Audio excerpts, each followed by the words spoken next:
আসসালামু আলাইকুম ওরহমতুল্লাহি ওয়াবারাকাতুহ। প্রিয় মুসলিম ভাই ও বোনেরা, অনলাইন কোরআন শিক্ষা ক্লাসে আপনাদের সবাইকে অভিনন্দন। একজন মুসলিম হিসেবে সহিভাবে কোরআন তেলাওয়াত করা অত্যন্ত গুরুত্বপূর্ণ।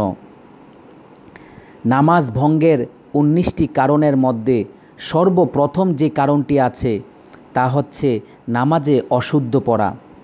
নামাজে অশুদ্ধ পড়লে নামাজ সাথে সাথে ভেঙে যায়, ওই নামাজ আল্লাহ তাআলার কাছে কবুল হয় না।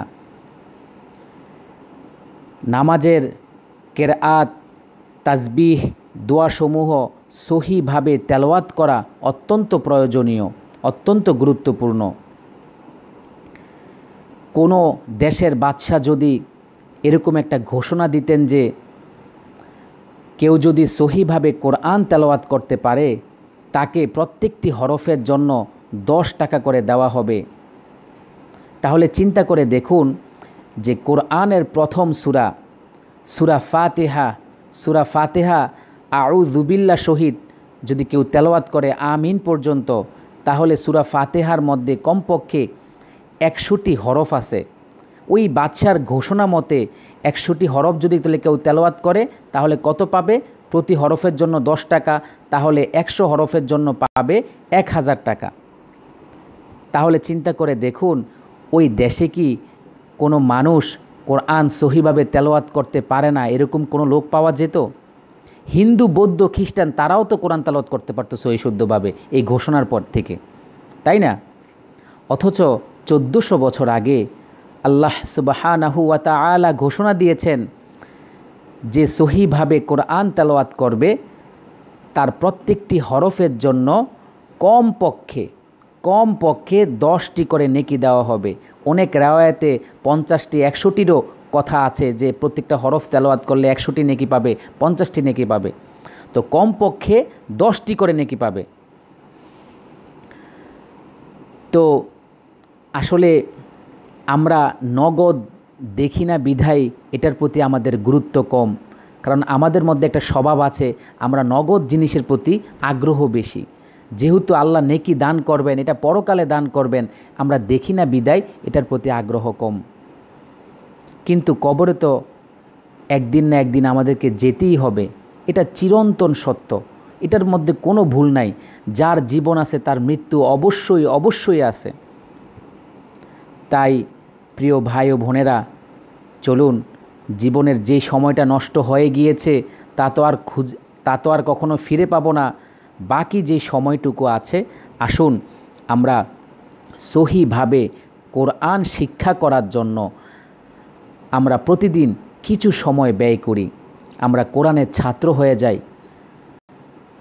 যদি সহি নিয়তে আমরা কোরআন শিখতে পারি, এই নিয়ত করতে পারি, তাহলে যদি এই কোরআন শিক্ষা করা অবস্থায় কোনো দিন যদি আমাদের মৃত্যু হয়ে যায় তাহলে আমরা শহীদি মৃত্যু পাব। তাই আজ থেকে নিয়ত করে ফেলুন যে বাকি জিন্দিগি যতদিন আল্লাহ তাআলা হায়াতে রাখে কোরআন সহিভাবে তেলাওয়াত করেই ছাড়ব ইনশাআল্লাহ। কোরআন একটি আরবি ভাষা। প্রত্যেকটি ভাষা শেখার জন্য ওই ভাষার লেটার অথবা বর্ণ সম্পর্কে ধারণা থাকা অত্যন্ত জরুরি। কোরআন এটা আল্লাহ তাআলার ভাষা, কোরআন ফেরেশতাদের ভাষা, কোরআন আরবি ভাষা, এটা আসমানওয়ালাদের ভাষা, এটা আমাদের প্রিয় নবীজির ভাষা। ঠিক এই আরবি কোরআন শেখার জন্য আরবি অ্যালফাবেটগুলো আমাদেরকে সহিভাবে জানা অত্যন্ত বেশি প্রয়োজন। চলুন আজকে আমরা আরবি অ্যালফাবেট নিয়ে আলোচনা করি। যেহেতু এটা প্রথম ভিডিও তাই এটা পর্ব নাম্বার 1। আজকে আমরা আলোচনা করব আরবি বর্ণমালা। আপনাদের সাথে আছি আমি মোহাম্মদ আবু সুফিয়ান। নিচে আমার নাম্বার দেওয়া আছে, কোনো প্রয়োজন হলে আমার সাথে আপনারা যোগাযোগ করবেন। ইনশাআল্লাহ আমি চেষ্টা করব আমার সাধ্যমতো আপনাদেরকে সহযোগিতা করার জন্য। এখানে যেই আরবি পৃষ্ঠাটা কায়দার একটা পেজ আপনারা দেখতে পাচ্ছেন, এটা নাদিয়াতুল কায়দা থেকে নেওয়া। নাদিয়াতুল কায়দা ছোট্ট একটা কায়দা, লাল কালারের, যে কোনো লাইব্রেরিতে আপনারা পেয়ে যাবেন। এই কায়দাটা কোরআন শেখার জন্য এই কায়দাটা অত্যন্ত গুরুত্বপূর্ণ এবং খুব ভালো মানের, আপনারা এটা সংগ্রহ করে রাখতে পারেন। তো আরবি বর্ণ হচ্ছে, আরবি হরফ হচ্ছে 29টি। এখানে দেখেন প্রত্যেকটি লাইনে 5টি করে হরফ আছে। আর এখানে উপর থেকে নিচ পর্যন্ত গণেন, এখানে 6টি লাইন আছে, তাহলে 5 6 30। শেষে যে ইয়াটা আছে, শেষে যে ইয়া আছে, এই ইয়াটা আর শেষেরটার আগের ইয়া দুইটা আসলে একই। হ্যাঁ, এটা জাস্ট বুঝার সাথে এখানে দেওয়া হয়েছে, কিন্তু দুইটা ইয়ার মানেই এক। হ্যাঁ, এই জন্য ওই শেষের ইয়াটা বাদ দিয়ে এখানে 29টি হরফ আছে। তো একটু লক্ষ্য করুন, আপনারা দেখেন যে কিছু কিছু হরফের পাশে 3 চিহ্ন দেওয়া আছে, সবুজ 3। এটা দিয়ে বোঝানো হয়েছে যে এই হরফগুলো যখন আমরা উচ্চারণ করব, হ্যাঁ, আমরা 3 আলিফ টানিয়া উচ্চারণ করব। আর এটা বাদে বাকি যে হরফগুলো আছে এগুলো আমরা 1 আলিফ টেনে উচ্চারণ করব। শুধুমাত্র আলিফ এবং হামজা উচ্চারণ করতে হয় তাড়াতাড়ি। তাহলে চলুন আমরা আমাদের পাঠ শুরু করি। আমি প্রত্যেকটি হরফ 3 বার করে উচ্চারণ করব। আপনারাও আমার সাথে সাথে উচ্চারণ করার চেষ্টা করবেন এবং প্রত্যেকটি হরফের মাখরাজ, উচ্চারণ স্থান আমি আপনাদেরকে বলে দেওয়ার চেষ্টা করব ইনশাআল্লাহ। বিসমিল্লাহির রহমানির রহিম। আলিফ, আলিফ, আলিফ, আলিফ। বা, বা, বা উচ্চারিত হয় 2 ঠোঁটের ভিজা অংশ থেকে। 2 ঠোঁটের ভিজা অংশ থেকে বা উচ্চারিত হয়। বা। তা, তা উচ্চারণের সময় জিহ্বার আগা সামনের উপরের 2টি দাঁতের গোড়া থেকে উচ্চারিত হয়। তা, তা, তা। সা, সা খুব পাতলাভাবে উচ্চারণ করতে হবে। জিহ্বার আগা সামনের উপরের 2 দাঁতের আগার সঙ্গে লাগাইয়া সা, সা। জিম, 3 আলিফ টানতে হবে। জিম, জিম উচ্চারিত হয় জিহ্বার মধ্যখান তার বরাবর উপরের তালুর সঙ্গে লাগাইয়া। Gym, gym. হা, হা হলকের মধ্যখান হইতে হা উচ্চারিত হয়। হা আমাদের গলার ভিতর থেকে, হলকের মধ্যখান থেকে উচ্চারিত হবে, একটু ডাবায়া বলতে হবে। হা, হা। খ,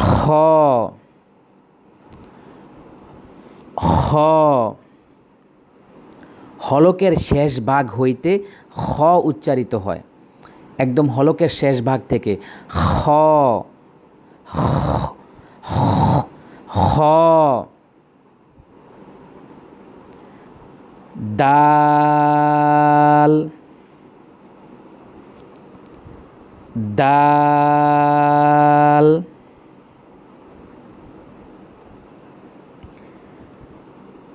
দাল উচ্চারণের সময় জিহ্বার আগা সামনের উপরে 2টি দাঁতের গোড়ার সঙ্গে লাগাইয়া।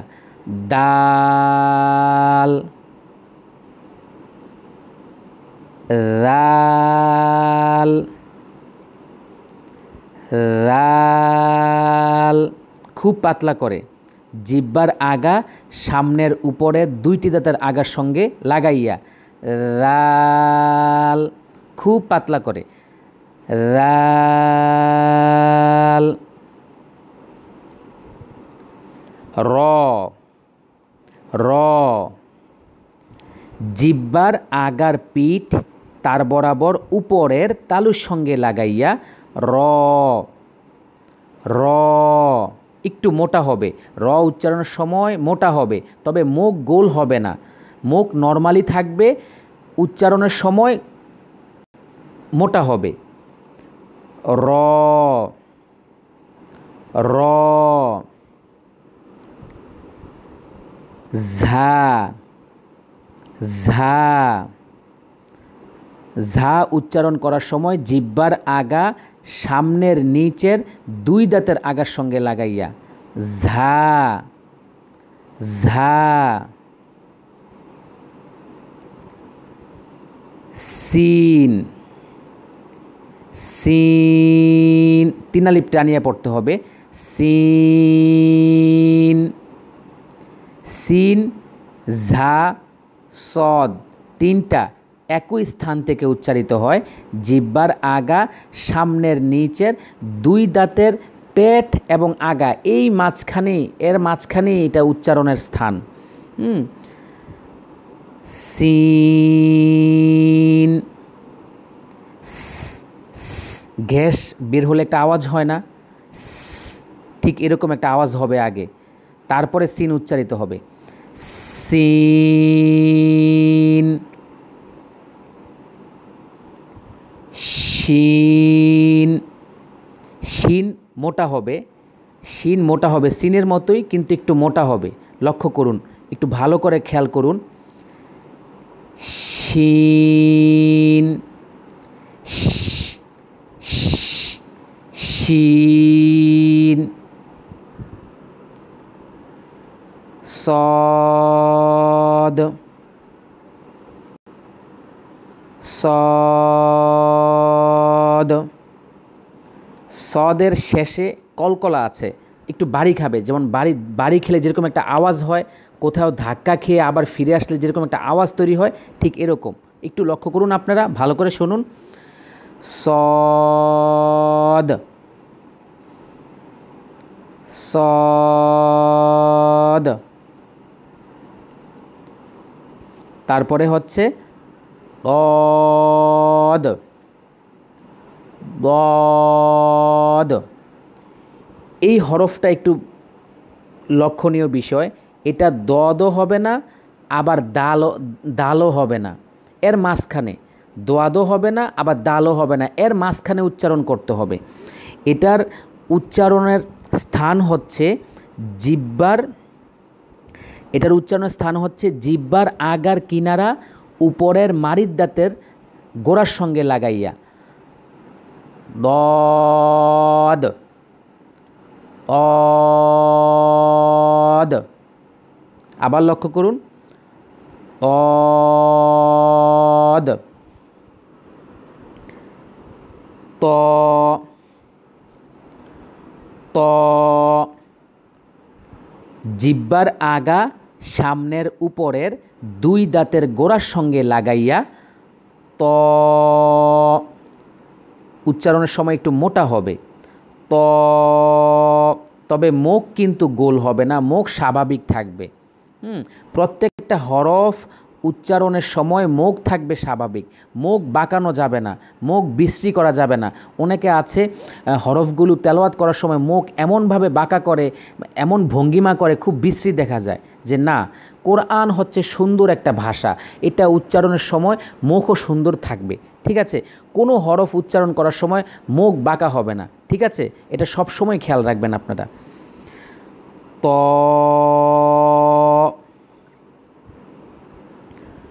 র র, পাতলা হবে। র, জিহ্বার আগা সামনের উপরের দুইটি দাঁতের আগার সঙ্গে লাগাইয়া। র,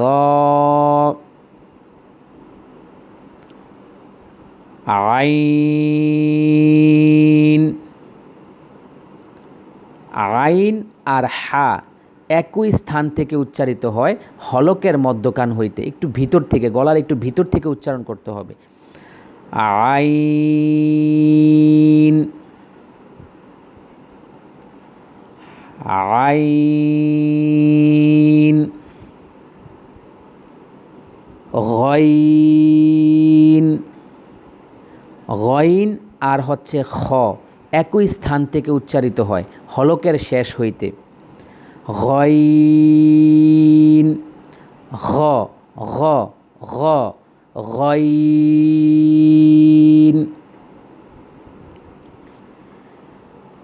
ফা ফা,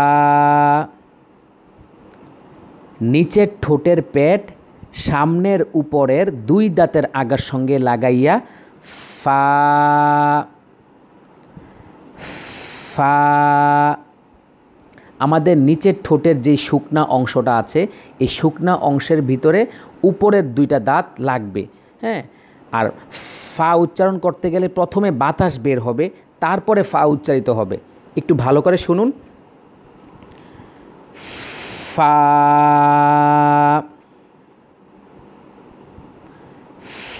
ফা,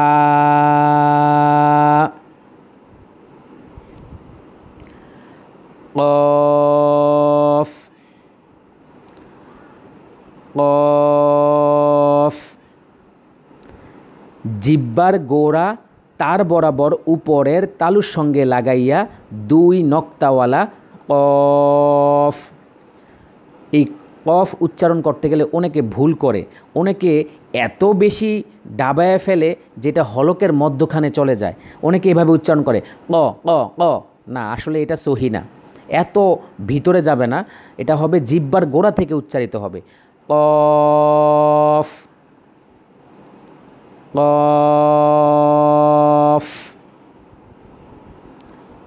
কফ। কাফ কাফ।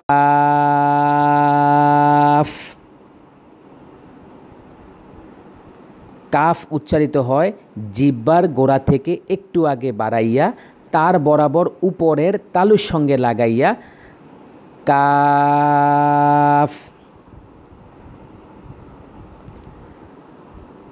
লাম, লাম উচ্চারিত হয় জিহ্বার আগার কিনারা তার বরাবর উপরের মাড়ির দাঁতের গোড়ার সঙ্গে লাগাইয়া বা তার বরাবর উপরের মাড়ির সঙ্গে লাগাইয়া লাম লাম।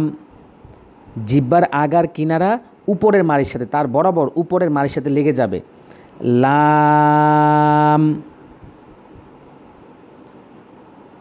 মিম, মিম উচ্চারিত হয় ঠোঁট থেকে, ঠোঁটের শুকনা অংশ থেকে মিম উচ্চারিত হয়। মিম, মিম উচ্চারণ করার সময় দুই ঠোঁট লেগে যাবে, ঠোঁটের দুইটা অংশ উপরে এবং নিচের শুকনা অংশটা একসাথে লেগে যাবে। লক্ষ্য করুন সবাই। মিম। নুন, নুন উচ্চারণের সময় জিহ্বার আগা তার বরাবর উপরের তালুর সঙ্গে লাগাইয়া নুন। নুন শুধু এই আরবি 29টি হরফের মধ্যে 2টি হরফ আছে, যে 2টি হরফ উচ্চারণ করার সময় মুখ গোল হয়ে যায়। এর মধ্যে একটি হচ্ছে নুন, আরেকটি হচ্ছে ওয়াও। হ্যাঁ, তাহলে নুন উচ্চারণের সময় আমাদের ঠোঁট গোল হয়ে যাবে। হ্যাঁ, প্যাশের উচ্চারণ, নুন এসেছে প্যাশ থেকে, নুন। হ্যাঁ, এই জন্য আমাদের মুখটা গোল হয়ে যাবে। নুন নুন।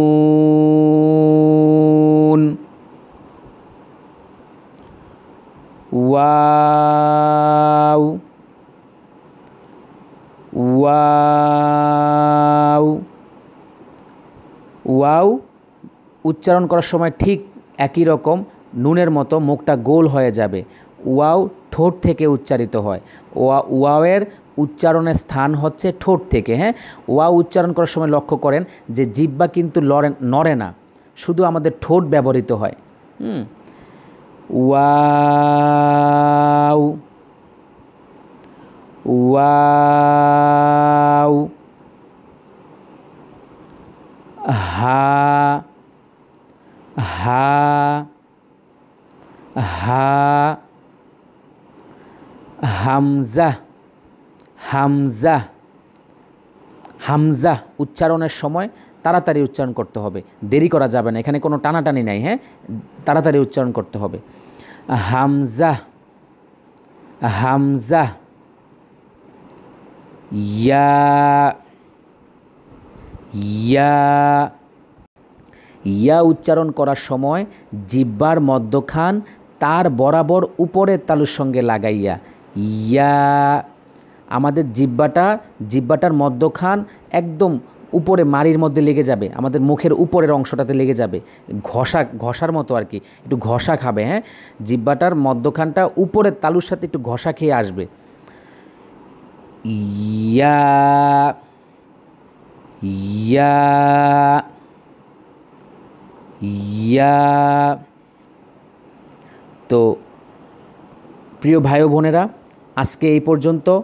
আপনারা এখন এই হরফগুলো কমপক্ষে 20 থেকে 30 বার নিজে নিজে প্র্যাকটিস করুন, নিজে নিজে চর্চা করুন ইনশাআল্লাহ, হ্যাঁ। তো আজকে এই পর্যন্ত। ইনশাআল্লাহ পরবর্তী ক্লাসে ইনশাআল্লাহ আমি চেষ্টা করব মাখরাজটা নিয়ে, হ্যাঁ, হরফের উচ্চারণের স্থান নিয়ে আরেকটু আলোচনা করব ইনশাআল্লাহ, হ্যাঁ, যেন আমাদের হরফটা সহি শুদ্ধ হয়ে যায়। আর যখন আমাদের হরফ সহি শুদ্ধ হয়ে যাবে তখন আমাদের তেলাওয়াতও সহি শুদ্ধ হয়ে যাবে। এই জন্য হরফের পিছনে আমরা একটু সময়টা একটু বেশি ব্যয় করতে চেষ্টা করব, হ্যাঁ, হরফের পিছনে আমরা একটু বেশি পরিশ্রম করব। এই জন্যই, যেহেতু হরফ শুদ্ধ হলে আমাদের কোরআন তেলাওয়াতও সহি শুদ্ধ হয়ে যাবে, হ্যাঁ। তো আজকে এই পর্যন্ত। সবাই আমার জন্য দোয়া করবেন। আল্লাহ হাফেজ। আসসালামু আলাইকুম ওয়া রাহমাতুল্লাহি ওয়া বারাকাতুহু।